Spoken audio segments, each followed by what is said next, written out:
Governor గారు ప్రసంగిస్తున్నప్పుడు గత ప్రభుత్వంలో ఉన్న నాయకులు, వారి సభ్యులు చాలా హుందాగా గవర్నర్ గారు ప్రభుత్వం తరపున ఆయన సందేశాన్ని తీసుకెళ్తున్నప్పుడు వారు చేసింది ఏమాత్రం సబబుగా లేదు. గవర్నర్ గారు గత నెల రోజులుగా ఆయన ఆరోగ్య పరిస్థితి బాగా లేకపోయినా కానీ కంటిన్యూస్గా తీవ్ర జ్వరంతో బాధపడుతున్నప్పటికీ కూడా ఆయన ప్రత్యేకించి వచ్చి ఆయన ఈ రోజుని చాలా ఘనంగా, చాలా బలంగా ఈ మెసేజ్ని ఇచ్చినందుకు ముందుగా గవర్నర్ గారికి మా ప్రత్యేక ధన్యవాదాలు. గవర్నర్ గారి ప్రసంగంలో వైసీపీ అగ్రనాయకత్వం కానీ, సీనియర్ నాయకులు కానీ, వారి ఎమ్మెల్సీ సభ్యులు కానీ గవర్నర్ గారి ప్రసంగం పత్రులు చించేయడం కానీ, లేదంటే వారు ప్రత్యేకించి డిమాండ్ మాకు ప్రతిపక్ష హోదా ఇవ్వాలి అనేది చాలా బలంగా మాట్లాడుతూ వచ్చారు. ఇది అడిగితే వచ్చేది కాదు, అది ప్రజలు ఇస్తేనే వస్తుంది. బేసిక్గా ఒకటి హయ్యెస్ట్ మెజారిటీ ఎవరికి ఉంది వాళ్ళు ప్రభుత్వం ఫామ్ చేస్తారు. వాళ్ళకంటే నెక్స్ట్ స్టేజ్ ఎవరికి ఉంటే వాళ్ళకి ప్రతిపక్ష హోదా ఇస్తారు. అంతేగాని గతంలో మేము ప్రభుత్వాన్ని పరిపాలించాం కాబట్టి మా ప్రతిపక్ష హోదా ఎవరికి ఇవ్వరు. కనీసం జనసేన కంటే కూడా ఒక సీట్ ఎక్కువ వచ్చినా కానీ వాళ్ళకి ప్రతిపక్ష హోదా దక్కేది. ఈ రోజున ప్రభుత్వంలో second largest party is Janasena. So దాన్ని ప్రజల దృష్టికి తీసుకొద్దామని వైసీపీ నాయకులు వాళ్ళు చేస్తుంది ఏంటంటే మాకు ప్రతిపక్ష హోదా ఇస్తే తప్ప మేము అసెంబ్లీలో అడుగు పెట్టాం, లేదంటే ప్రసంగాలను అడ్డుకుంటాం అని. ఇది సరైన మెసేజ్ బయటికి వెళ్దాం. ఇది సరైన విధానం కూడా కాదు. ఇది ప్రజలందరికీ తెలియజేయాలనుకున్నాం. ఇది ప్రతిపక్ష హోదా ఏ పరిస్థితిలో వస్తుందంటే మీకు రూలింగ్ పార్టీ కంటే కూడా అత్యధికంగా ఇంకొక సీట్లు వాళ్ళకంటే మీరు వస్తే దాని తర్వాత స్థానం మీకు వస్తే ఖచ్చితంగా ప్రతిపక్ష హోదా వాళ్ళకే ఉంటుంది. 21 సీట్లు ఉన్న జనసేన, 11 సీట్లు ఉన్న వైసీపీకి ప్రతిపక్ష హోదా ఎలా వస్తుంది? మేము వస్తే తప్ప మేము అసెంబ్లీకి రాము, ఇలా గవర్నర్ ప్రసంగాలను అడ్డుకుంటాం అనేది ఇది సరైనది కాదు. ఇది ప్రజలందరికీ కూడా తెలియచేస్తున్నాం ఈ సందర్భంలో. అందుకని ఇది భవిష్యత్తులో కూడా మేము కోరుకునేది వైసీపీ నాయకుల్ని, మీకు ప్రతిపక్ష హోదా ఇవ్వకపోయినా ప్రజలు మీకు 11 సీట్లు ఇచ్చారు, దాన్ని గౌరవించి మీరు అసెంబ్లీకి రండి. మీ స్థాయికి తగ్గట్టుగా మీకు ఎన్ని ప్రశ్నలు అడగాలో దాని తగ్గట్టుగా ఇస్తారు మీకు. ఇవన్నీ దాటి మన స్పీకర్ గారు కూడా చాలా గౌరవంగా వాళ్ళు 11 సీట్లు వచ్చినప్పటికీ కూడా చాలా గౌరవంతో ఇంతకాలం వాళ్ళకి ఇస్తూ వచ్చారు. ప్రశ్నోత్తరాల సమయంలో కూడా ఆయనకి ఇచ్చారు. గతంలో కూడా ఇవన్నీ ఆయన రావడానికి కూడా ఆయన ఎలా రావాలి, ఏం చేయాలి, దానికి కూడా చాలా ఏమాత్రం ఇబ్బంది పెట్టకుండా గతంలో కూడా చేశారు. ఫస్ట్ మీరు మనకి గవర్నమెంట్ ఫామ్ అయిన తర్వాత కూడా వీటిని దృష్టిలో పెట్టుకొని వైసీపీ కొంచెం హుందాగా వ్యవహరించాల్సిన అవసరం ఉంది. వైసీపీ నాయకులకు కూడా మీకు బాధ్యత ఉంది. గవర్నర్ గారి ప్రసంగాన్ని మీరు ఆ విధంగా మీరు ప్రశాంతంగా విని దాన్ని వచ్చే జరుగుతున్న సమావేశాల్లో మీరు దాని మీద లోటుపాట్లు మీరు చెప్తే బాగుంటుంది తప్ప ఇలా కూర్చోబెట్టి అరుపులు కేకలు ఇది సమంజసంగా లేదు. అంటే అర్ధాంతరంగా ప్రతిదానికి అసెంబ్లీలోకి రాగానే గొడవ పెట్టుకోవాలి, దేన్నైనా విభేదించాలనేది ఇది చాలా లో లెవెల్ ఆలోచన విధానం, లో లెవెల్ స్ట్రాటజీ. అది ప్లీజ్ మీరు అప్గ్రేడ్ అవ్వండి, మీరు అప్లిఫ్ట్ చేసుకొని మీరు కూర్చోబెట్టి డెమోక్రటిక్ ప్రాసెస్కి గౌరవం ఇవ్వండి. మనస్ఫూర్తిగా వైసీపీ నాయకులకి ఇది నా విన్నపం, నా విజ్ఞాపన.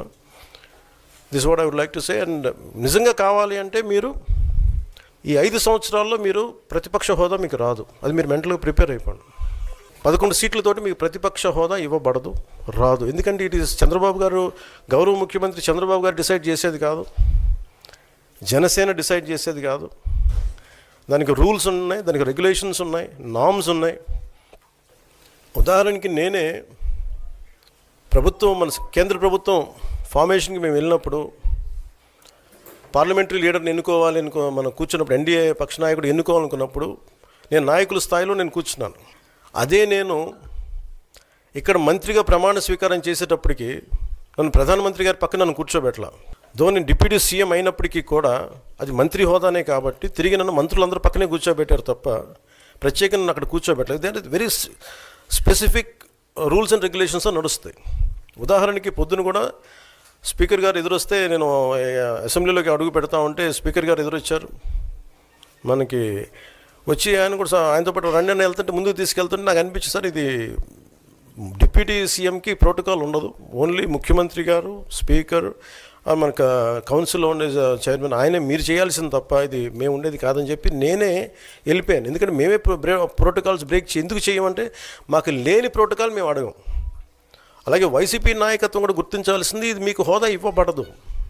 ఇది చంద్రబాబు గారు ఆప్ చేస్తేనే కాదు, ఇది ఎవరు ఆప్ చేసింది కాదు, మీకు ప్రజలు మీకు ఇవ్వలేదు. మీకు అది మీరు దృష్టిలో పెట్టుకొని మీరు ప్రవర్తించాల్సింది మనస్ఫూర్తిగా నేను వారిని కోరుకున్నాను. అంతేగాని వారిని ఎక్కడ అవమానం పరచాలని కానీ వారిని తగ్గించాలని కానీ లేదు. 175 సీట్లు కేవలం 11 సీట్లు ఇచ్చారు వాళ్ళకి. ఆ దృష్టిలో పెట్టుకొని ప్రవర్తించవలసిందిగా మనస్ఫూర్తిగా వారికి కోరుకుంటూ మీకు తెలియజేసుకున్నాం. Thank you.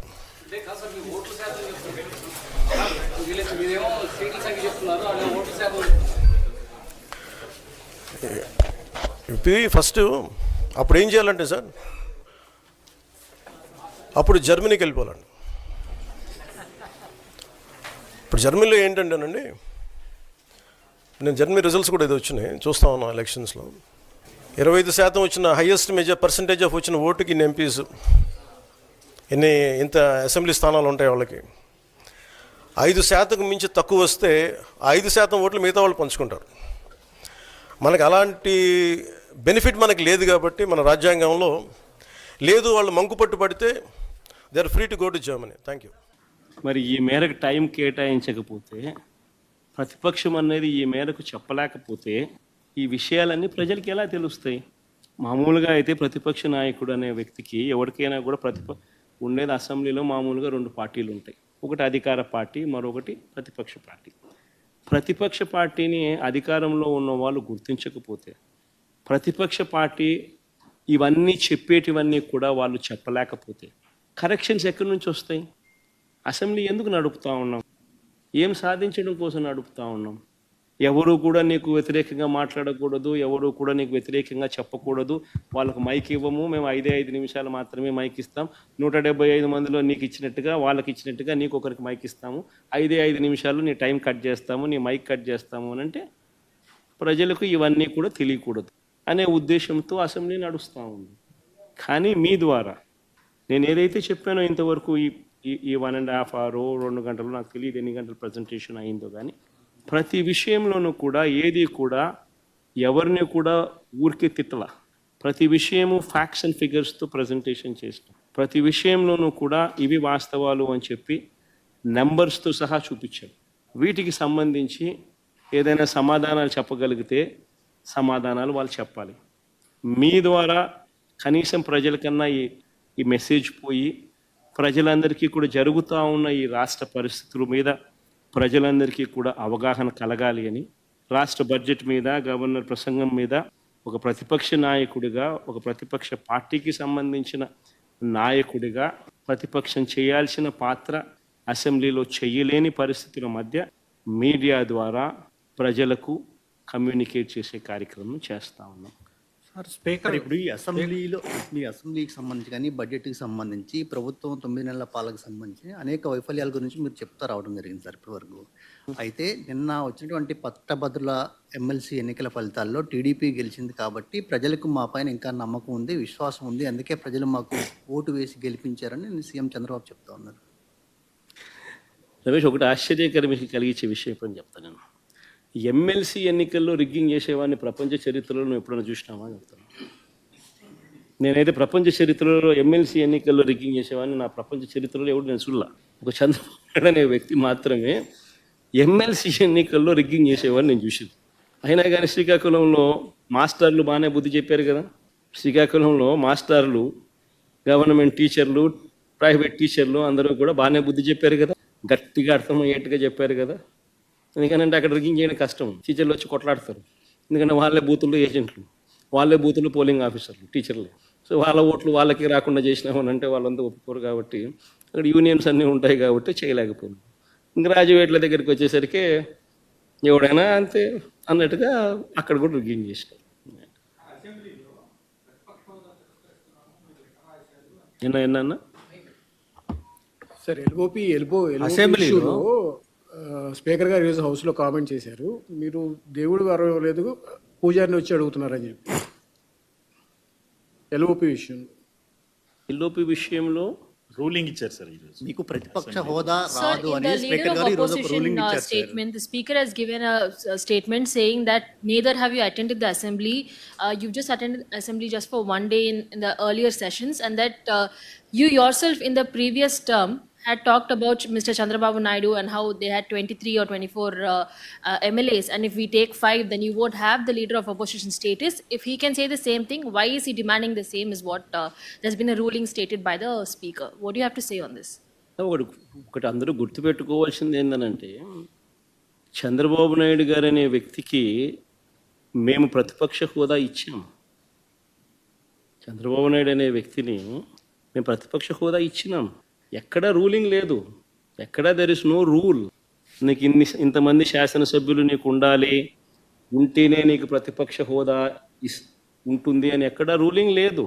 ఇన్ఫ్యాక్ట్ ఢిల్లీ అసెంబ్లీలో బీజేపీకి 3 అసెంబ్లీ స్థానాలు గతంలో ఆప్ బీజేపీకి ప్రతిపక్ష హోదా ఇచ్చింది. మరి 79 స్థానాల బీజేపీ అక్కడ ఉన్న టోటల్ స్థానాలు ఢిల్లీలో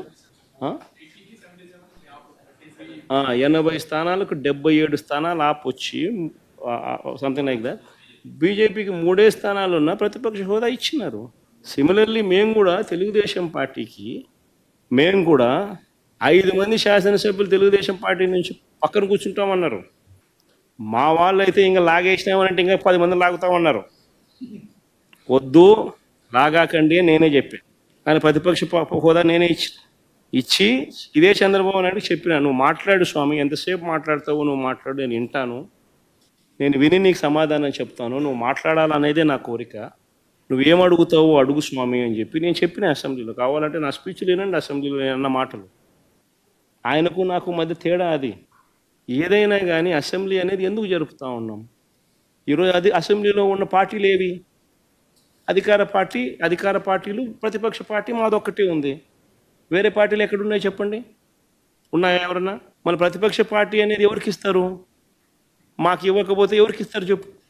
ఉన్న వాళ్ళందరూ మంత్రివర్గంలో మంత్రివర్గ సభ్యులుగా మీరే ఉండరు, మీరే గవర్నమెంట్లో ఉండరు, అంతా మీరే రూలింగ్లో ఉండరు. మీరే ప్రతిపక్ష పాత్ర ఎట్ట పోషిస్తారు స్వామి? నాకు అర్థం కావడంలా. అధికార పార్టీ మీదే, ప్రతిపక్ష పార్టీ మీదే, డబుల్ యాక్షన్ ఇదేమన్నా? హీరో నువ్వే. అది నేను చెప్పేసి స్వామి, 2 పాత్రలు డబుల్ యాక్షన్. ఒక పక్క నువ్వే కొడతానంటే ఈ పక్క నేనే కొడతానంటే ఎట్లా కుదురుతుంది స్వామి? అది ఉండేది ఈరోజు అసెంబ్లీలో 2 పార్టీలు ఉన్నాయి. వాళ్ళంతా కలిపి అధికార కూటమి. ఉన్న వాళ్ళంతా ఆ పక్క ఉన్నారు. ప్రతిపక్షం ఉన్నది మా పార్టీ తప్ప వేరే ఏ పార్టీ ఉంది? వేరే ఏ పార్టీ లేదు. సో వేరే ఏ పార్టీ లేనప్పుడు ప్రతిపక్షం అనేది ఎవరికి ఇవ్వాలి? ప్రతిపక్ష పార్టీగా గుర్తింపు అనేది ఎవరికి ఇవ్వాలి? ప్రతిపక్ష పార్టీగా ఉన్న వాళ్ళకి ఇవ్వాలి. సో న్యాచురలీ ఆ పార్టీకి ఎంతమంది అన్నా ఎమ్మెల్యేలు ఉండని స్వామి, వాళ్ళకి ఒక లీడర్ అనేవాడు ఉంటాడు కదా. సో ఆ లీడర్ని ఏమంటారు? ప్రతిపక్ష నాయకుడనే అంటారు కదా, వేరే పేరు ఏమన్నా అంటారా? సో ప్రతిపక్ష నాయకుడు అని చెప్పి నువ్వు ఎప్పుడైతే అంటావో అప్పుడు ఏంది, దాని అర్థం ఏంది? లీడర్ ఆఫ్ ది హౌస్కి ఎంతసేపు మైక్ ఇవ్వాలనో అంతేసేపు దాని తర్వాత స్థానంలో ప్రతిపక్ష పార్టీ నాయకుడికి ఇవ్వాలి. ఎందుకు ఇవ్వాలి? ఇవన్నీ చెప్తాడు కాబట్టి. ఇవన్నీ అవతల ప్రతిపక్ష పార్టీ చెప్పినప్పుడు నువ్వు రిపేర్ చేసుకోవాలి కాబట్టి. అది గవర్నమెంట్ చేయాల్సిన డ్యూటీ కాబట్టి, పని కాబట్టి. కానీ ఇక్కడేం జరుగుతూ ఉంది? నేను చెప్పనివ్వను, నేను ఎవరి స్వరము విననివ్వను, నీకు 5 నిమిషాల కన్నా ఎక్కువ మైక్ ఇవ్వను అని నువ్వే డిక్టములు పాస్ చేస్తూ ఉంటే ఏ రకంగా అసెంబ్లీలో ప్రతిపక్షం అన్నది మాట్లాడగలుగుతుంది, స్వరం ఇవ్వగలుగుతుంది? ఇప్పుడు మీరే అన్నారు 1.5 2 గంటలు పట్టింది సార్ అని. మరి 1.5 2 గంటలు పడుతుంది. మరి ఇవన్నీ నేను మాట్లాడిన మాటల్లో ఏదైనా ఒకటన్నా వేస్ట్ మాట ఏమన్నా ఉందా? బడ్జెట్కి సంబంధించిన డాక్యుమెంట్సే చూపించినాను, బడ్జెట్కి సంబంధించిన అంశాలే ప్రస్తావించినాను. మరి టైం పడుతుంది. మరి ఇంక పట్టుకోకున్నట్టుంటుంది చెప్పు? మరి వినాలా? అవతలోనికి మైక్ ఇస్తేనే కదా నువ్వు అవతలోడు చెప్పగలుగుతాడు. సార్ మీకు ప్రతిపక్ష హోదా అంశానికి సంబంధించి పవన్ కళ్యాణ్ కూడా ఒక కామెంట్ చేశారు. వైఎస్ఆర్ కాంగ్రెస్ పార్టీకి వచ్చినటువంటి ఓట్ల శాతాన్ని, సీట్ల శాతాన్ని బట్టి చూస్తే జర్మనీలో అయితేనే వస్తుంది, ఇక్కడ రాదు, ఇక్కడ 5 ఏళ్ళు రావడం కష్టం అని ఒక విమర్శ చేశారు సార్. ఆ మనిషి కార్పొరేటర్కి ఎక్కువ, ఎమ్మెల్యేకి తక్కువ. జీవితకాలంలో ఇప్పుడు ఎమ్మెల్యే ఒకసారి అయినాడయ్యా.